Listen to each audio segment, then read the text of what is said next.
In this movie, we're going to look at one way to animate characters inside of After Effects. Now, most of the time when you animate characters, you probably have a layered Photoshop or Illustrator file, such as this wizard here, and we can adjust something like his hat because it's on a separate layer to bring this character to life. But in this movie, I want to show you another tool for animating characters, and that is called the Puppet tool. I'm going to go over this hula girl composition here. Now, basically what the Puppet tool tries to do is it takes a still image and applies these deformation points so that you can apply them at certain points of the image and then control the image like a puppet. Here's how to do this. First, I'm going to select the layer that I'm going to use the puppet pins on. Next, I'm going to go up to the toolbar at the top. And over here on the far right-hand side of the tools, we have the puppet pin tool. So I'm going to go ahead and select that. I'm going to go ahead and apply pins to this object. I'm going to apply them to places where I'd want to control if I were like a puppet master. So I might put one on her head, one on her elbows here.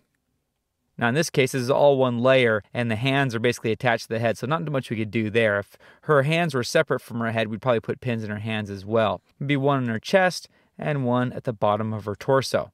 Now what's phenomenal about the Puppet tool is that when you put your cursor back over one of these puppet pin points, you get a little move icon, and you could then click and drag and move portions of your object around. Now if you notice, while I'm moving around her waist, you can see movement up at the top by her neck. Now this is the way things really work in the real world. It's very difficult to move your arm and not have your shoulder be adjusted in some way. As I click this button in her torso, you'll notice how her arms move a little bit. Her head's kind of giving a little shake, and you could see that in her waist also. Another great feature of the Puppet tool is that we can hold the control key on the PC or the command key on the Mac and get this little stopwatch. If we then hold down the controller command key and move this, then basically we can sketch out the motion. So I'm moving my mouse left and right, back and forth, and After Effects actually remembers that motion. So now when I preview this animation, you can see that she has a little shake in there. All my motions are automatically picked up and animated by After Effects with very, very little effort on my part, even with the mouse. Not too shabby.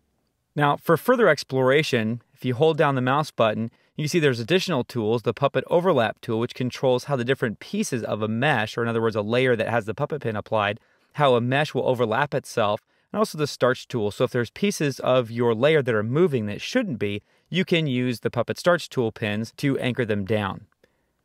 And so as you can see, this is a great alternative to the traditional style of animating characters in After Effects where you have to take layered Photoshop files and laboriously animate each little piece. Now we can take one still flat image and just use the Puppet tool to bring it to life.